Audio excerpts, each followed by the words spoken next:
श्री अखिलेश यादव जी के लिए कल मैं कह रहा था कि वह जैसे कोई एक दूध पीता हुआ बच्चा सवाल करे उस प्रकार के वो सवाल किया करते हैं। प्रयागराज या प्रदेश में या देश में कहीं पर भी यह बाढ़, भूकंप या जहाँ समुद्री क्षेत्र है वहाँ सुनामी या एक प्राकृतिक आपदा है और प्राकृतिक आपदा के लिए सरकार को जितने ज़रूरी प्रबंध समयबद्ध तरीके से करना चाहिए वो किए गए हैं और आगे भी अगर कोई ऐसी परेशानी आएगी तो वो किया जाएगा।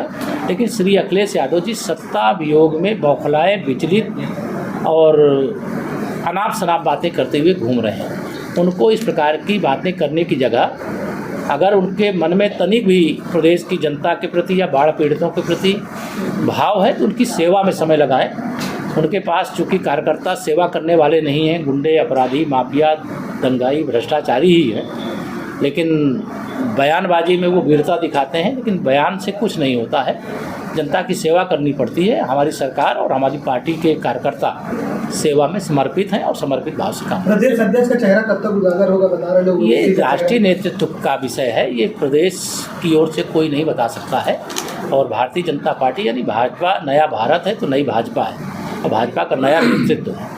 जो भी निर्णय होगा उसको जब होगा तो आप लोगों को जानकारी दीजिए। सर, प्रदेश की राजधानी में हिमालय सहकारी समिति की कंपनी है जो कि निर्बल सहकारी समिति के नाम से बना लेती है और तकरीबन 3,59,000 वर्ग मीटर जमीन का घोटाला होता है और उस पर लखनऊ के LDVC जो कालीन है उन पर भी आरोप होता है। तमाम लोगों को किया जाता है। 2018 में तैयार होती है, अभी भी कार्रवाई नहीं। देखिए, ये तो ध्यान रखिए कि कोई गड़बड़ करेगा तो हमारी सरकार के समय जांच प्रक्रिया को पूरा करने तक तो वो बचा रह सकता है, लेकिन जांच प्रक्रिया पूरी होने के बाद अगर शिकायत में यह सत्यता पाई गई कि किसी ने गड़बड़ किया है तो उसकी बाकी ज़िंदगी सुख सुविधा से नहीं बीतेगी, उसकी बाकी ज़िंदगी जेल में बीतेगी। इसको लेकर के किसी को संशय नहीं होना चाहिए। सुप्रीम कोर्ट ने कहा है कि राहुल गांधी का सच्चे भारतीय होते तो ऐसा ना बोलते।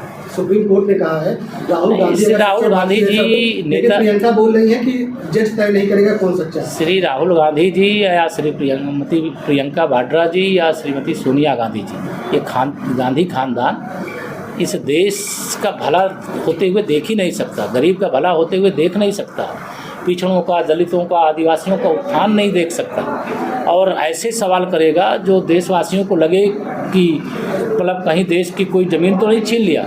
माननीय प्रधानमंत्री मोदी जी के नेतृत्व में भाजपा की अगुवाई वाली देश में सरकार है और देश की सेना इस समय दुनिया के सबसे शक्तिशाली सेना है। भारत की 1 इंच ज़मीन भी कोई माई का लाल नहीं ले सकता।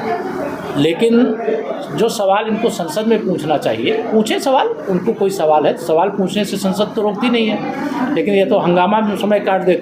लेकिन सुप्रीम कोर्ट की जो फटकार है उसके बाद भी गांधी खानदान को समझ में नहीं आया है, लेकिन उनको समझ में आएगा और जनता समझाएगी। जब भी चुनाव होंगे कांग्रेस का अस्तित्व ही संकट में भविष्य में नजर आएगा, क्योंकि राजनीति जो की जाती है रचनात्मक की जाती है, नकारात्मक नहीं की जाती। और सामने का सवाल है, यहाँ पर अमरूद का उत्पादन पूरे देश में जाना जाता था, लेकिन विभागीय उपेक्षा के चलते अमरूद के बागान उजड़ते जा रहे हैं।